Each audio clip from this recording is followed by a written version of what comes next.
Belle here. So, as many of you know, probably a lot of you watched it live. This past Wednesday, we had the first Taken King Reveal stream from Bungie. It mostly had to do with the changes that were coming as far as like kind of technically how the game works for people in year 2, specifically with a tour of the tower. And I was going to do like a massive video about every single little thing that they talked about, but I feel like a lot of people have done that. I feel like you know a lot of the stuff already. And so I put it to a vote, and you all decided that you wanted just Belle's top whatever about the reveal. So I guess I picked my top 5 things, points, significant informations that we learned. And so here we go. For me, one of the things that I thought was interesting was the ghosts. The way that you have these different ghost shells and that they do different things for you. The fact that, so the speaker sells blue or rare ghost shells, and his help you with, they have basic stat rolls on them, which first of all, I think is really good to add an additional item into your inventory that gives you light and stat rolls. I mean, you can't really ever have too much of that. It's good to give you another option of where you want to put those so that maybe you can wear, I don't know, those legs that have a perk on them that you like, but maybe they don't give you the stats that you prefer. But his rare ghost shells offer additional perks. They give you this ability to kind of hunt down planetary materials easier. They're supposed to kind of like signal you to where they are, help you find them. And for a lot of people who are not brand new to the game, this seems kind of lame. But if you think about it from 2 perspectives, you've got the fact that if you are a brand new person, remember when all of us first started playing, you were nonstop collecting those materials. And as far as we know, I don't know for sure or not if the people who currently sell these materials in the tower will continue to sell them or not. I have no idea. There hasn't been any confirmation either way from my knowledge. So if you think about it, that might disappear too. So that's a reason why it might be beneficial to everybody. But just remember the first time you started playing or when you start a new character, those are things that you're really wanting to have, that you need to have. And so for an incoming player, these are a great starter ghost shell. And also, I mean, if you think about when you're running around, say you do need some, it's nice not to have to be constantly looking for it yourself while you're playing other content. You may not have to make a special trip to go look for these items anymore. Just have that ghost shell and let it alert you to where they are as you're doing things. The other thing that was brought to my attention is the fact that there's those worm things. I don't know a ton about them. I keep hearing about them. Hopefully I'll do some more research to learn more about it. But there's these worms that we're going to need. Normally you don't want worms, but apparently Guardians want them. And I think they're going to end up helping you out in the Dreadnought with something or other. And chances are, I don't know for sure, but I'm assuming they get considered a planetary material, which means these ghosts will also help you find those. So even if you're a veteran player, here's a new material that you're going to need and want that your ghost may be able to help you find easier. And who knows, you may need tons of them for all we know. So I thought that was cool. I also like the fact that the legendary ones include the extractor perk, which is supposed to help with finding more materials when you pick up one. So that's beneficial too. Say you need, 16 of them, but you don't want to go spend an hour hunting them down. So you pull out that ghost shell, and the next time you pick one up, you get double or whatever it is, the amount of material you normally would. I think that's cool. And the other perk that the legendary ones that come from our wonderful shacks here offers is the fact that you can receive Glimmer in the Crucible, which is something that I think is extremely beneficial, one, to all players, but especially those who really focus on playing PvP 90% of the time. Because I don't know how you all get your Glimmer otherwise. You've got to be really low on Glimmer quite often. especially if you're purchasing stuff at all. So this is great because when you use these particular legendary ghost shells, it looks like there's specific perks for different types of enemies. So there's one for like killing titans, and one for killing hunters, and one for killing warlocks. I suggest you apply either the titan or the warlock one. But so when you apply it, you get extra glimmer, it sounds like, for killing those particular classes in PvP, which is really cool. I think it adds a really cool factor to it. And that's the thing. The reason I picked ghosts, even though it might seem a little bit lame as far as on the scale of everything awesome that we learned during the reveal, is ghosts up until now have been kind of that thing that you stick in somewhere and they need protection, and that's kind of their purpose, that and taking you to orbit. And so I think every little way that they can give your ghost something extra, something more meaningful, a reason that you want to keep the ghost around, one, it just makes sense. Otherwise, why the heck do you have it? Two, it adds kind of to the character. At first, I was really concerned about them changing out how the ghosts look every single time if they're trying to make your ghost more of a character to you. But at least this gives you your ghost can be unique to you and more purposeful than ever before. So I don't really know how anybody could argue with this being a good thing. I don't know. But anyway, moving on. The next thing would be the gunsmith. Now, I'm not like super into my guns. I kind of pick the ones that I think just function the best for me in my play style, which isn't a bad thing. I've just never been a perks kind of person, really. That's something I'm trying to work on. But part of that, I think, is just because I never take the time and I don't always have the weapons to go test out. So I think the fact that the gunsmith, one, he's not just this dude that sits in the corner that the only time you give him the time of day anymore is when he happens to be selling like blue fusion rifles or whatever. You actually are going to go visit him probably pretty regularly, which is good. Bringing in the NPCs more and more into your everyday visits to the tower is a huge bonus, I think. So the fact that you can gain rep with him is a huge new change. And the way that you gain rep with him is by doing his field test weapons, which that's what I was hinting at here. I think that the fact that you, from my understanding, are able to go basically check out a weapon for an amount of time, go see what it's like, and return it is really cool. I think it's going to be a huge change for this game. There's a lot of people out there who are missing out on weapons that maybe would be really good for them and their play styles, but just haven't happened to get them or haven't chosen to buy them because they're like, I don't know anything about it. And instead of having to rely on us YouTubers to tell you everything from our personal standpoints on that weapon, you can now go test it out for yourself. I don't know to what extent, how many weapons he's going to have to test out, what types for sure, but either way, I think it's a good thing. You've also got the addition of Arms Day, which is really cool. Anytime that you add in like a point A to point B path for how to receive loot in this game, I think it's really good. And this is an example of one of those things. So you gain rep by doing quests that are connected to the gunsmith and by doing his field scout testing and blah, blah, blah. When you gain your rep with him, you are then able to look at his orders, and they're foundry orders. So there's Haka, there's Amalon, and there's Suros. And he's going to, each week on Wednesday, what you can order from him resets. All right. So you have different options each week. And when you level up rep with him to certain points, you can select to order a foundry weapon from him. And then the next Wednesday, your order comes in and you get to go have that gun. That's cool. Like, that's really cool. Because, like I said, it's less guessing. You've directly earned it by doing certain things through a path, step by step, to get to that weapon, and then you chose it. That's awesome. Anyway, moving on, because I'm not a super gun person.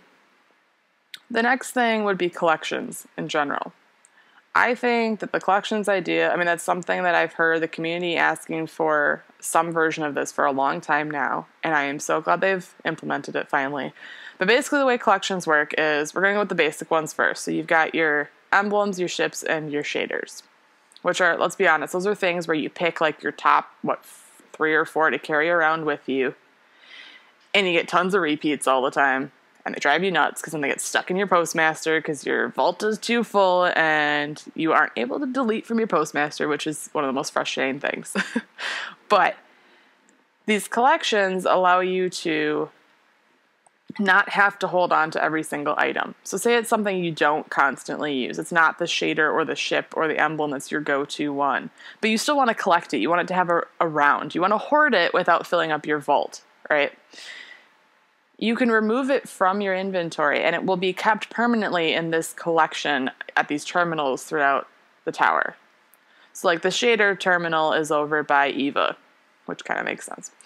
And basically you can visit it. It shows you a list of all of the ships, shaders, emblems, whichever one you're at, that you have owned. Now this is only going to be from 2.0 on. It's been confirmed that anything that you have like right at this moment, if you delete it now, probably won't be on that list in your collections. So don't delete anything that you may want. Hold on to it a few more weeks and then it should show up in your list permanently. So you go in there, it shows you the ones that you have had and you have access to those. You can, it's just like with the special orders, you can go in, you can like spend a teeny bit of glimmer or whatever it is, repurchase it and have it on you at any time. It also shows you the things you haven't received, at least with the emblems. Sorry, emblems are the one by Eva. Sorry.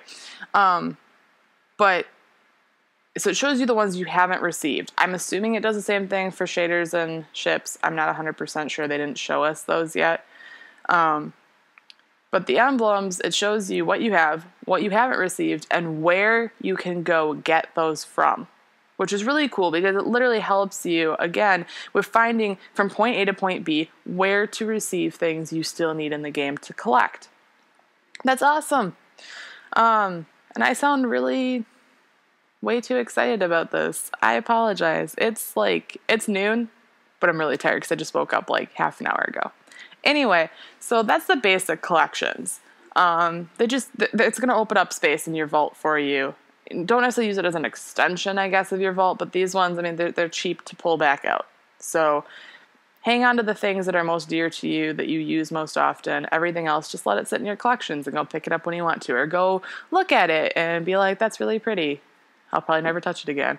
But then we've got number 4 is exotic blueprints and the exotic collections. They function kind of similarly. Basically, again, it's whatever you walk into the Taken King with or anything you earn after that shows up in this exotic blueprint collection. And basically, a blueprint is literally the same thing as the everything else for your collections. It's just like it's a list of what you have owned, what you don't own yet. And this is brilliant because Bungie's emphasized this is an extension of your vault, so don't go like deleting all your stuff and sticking it in your collections and thinking, oh, it's going to sit there the exact same way it was when I had it. The problem is when you repurchase from your collections, you have to re-level up that weapon. So keep that in mind. If it's something that you're going to want to use in a few days, don't just get rid of it from your inventory or your vault because you're like, oh, I can go pick it up again. You're going to have to re-level it every single time that you do that. So just keep that in mind. It's more for, again, say it's something you don't really ever use, but you want to keep it. Like, perfect example. Yellow horns aren't going to be super viable in the new content per se. They'll still be great in PvP, from my understanding, that isn't any of the like competitive PvP stuff where power matters.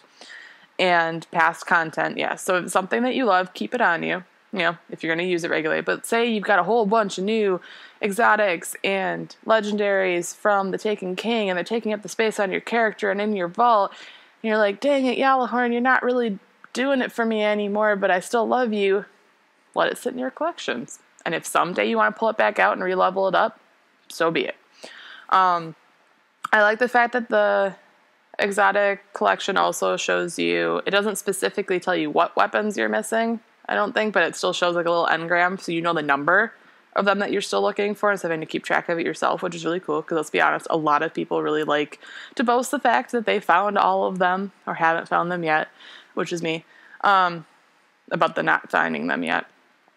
Also, one of the coolest things about this is I know a lot of people are upset they're not carrying on all year 1 exotics into year 2, but they are carrying a number of them over. And what you can do is, so say you currently have Suros.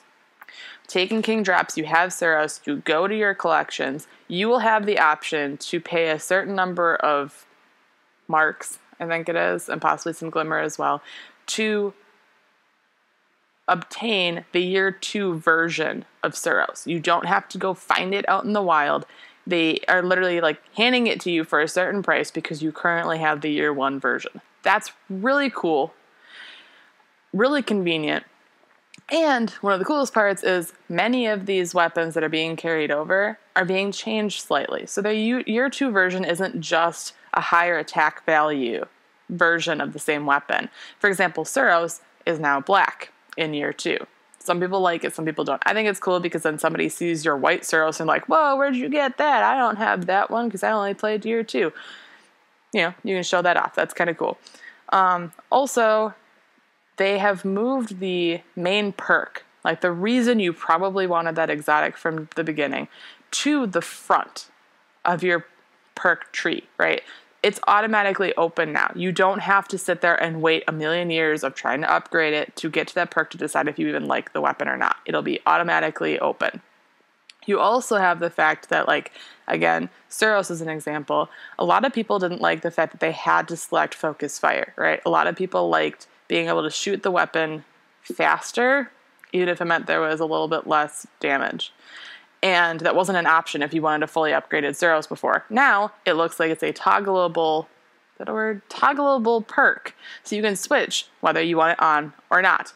That's awesome. I mean, that's something this weapon has needed. That right there shows me how much Bungie has been listening, because that's a thing that people have been talking about. I mean, people complained about it the second they got Suros. I was one of those people. I was like, dude, can I just not have an upgraded Suros and leave this perk off? So it's really cool to see that. And that's something that's being implemented into majority, if not all of these year 1 carried into year 2 weapons. So yes, your Yellowhorn's not getting carried on, but there's some really cool changes happening. And who knows, maybe Yellowhorn will make a return at some point in the future. This only says year 2. It's not getting carried on to that. It's staying in year 1 right now. Maybe year 3, maybe year 5. So if you hang on to it in your collection, because it's going to permanently be there if you don't delete it right now, who knows? So that's the biggest thing about the exotic blueprints. Sorry if I got anything wrong or don't give you tons of specifics. That's what the other YouTubers are for. I'm just giving you my cool information that I thought was awesome about the reveal. That's what you asked for. So, yes, there was vault space. That's super cool. I'm not really a person who needed tons of vault space, but I could definitely see that being on somebody's list. There's tons of really cool stuff. You should all make sure you go check out the full reveal to know all this stuff. Check out the weekly update from Bungie. They've got all the questions that you probably had answered in there as well. But my last one, number 5, which is probably one of my favorites that I'm pretty sure the whole community was geeking out about, is the sword. Arc Edge. You can use it to block. It works against solar and void damage, not so well against other arc damage. This sounds like a really cool weapon. It goes in your heavy slot from our understanding, and I believe it does take some kind of ammo of some sort. My guess is maybe it's kind of like the way that the sword in Halo works, you know, where you've got so many swings with it and stuff, and it kind of drains the energy on it. Maybe it's something like that. But either way, we're seeing literally a whole new weapon type added into a heavy slot. And that's really exciting for people. I mean, one, it's a sword. That's just cool to begin with. Imagine if you could have, you could have 2 people with swords going at it in a PvP against each other. You could have a sword fight. That's so cool. But beyond that, no matter what type it is, whether it was a sword or not, it's a new weapon type. That's cool. The Taken King is giving us something we haven't had before, period. That's exciting for me. Plus, it's a sword. Let's be honest. Everybody wants to be a samurai. I think it's because Deej was a samurai against that yellow horn cake. But anyway, go get your swords when they come out. It looks like it requires level 40 to equip it. But basically, overall, this reveal showed me a lot of really cool stuff. They didn't show too much stuff. Obviously, it's the tower. You can't really do that too bad. But again, go watch it for all of the other stuff, the actual real details I didn't give in this. But get hyped up. There's so much excitement. And then this Wednesday, which when I'm recording this is tomorrow, is the second reveal. They're showing stuff about a strike on the Dreadnought, which is super exciting. I have feelings that it's probably not going to give away too much. Hopefully, I think Bungie is pretty aware at this point that not everybody wants to see every single thing. So, fingers crossed that's how it goes. Apologies for this video being way too long and drawn out. I'm tired, but that's me. That's what you get when you listen to my videos. So, anyway, let me know what you thought of the video down below. Let me know if there's anything that you want me to do a video on. I'm trying to crank out a bunch this week because I apologize last week. I didn't really do that. And this is turning into a vlog, so you're welcome. You get like 2 things in one video. So, yeah, I guess with that, this bunny's gotta bounce.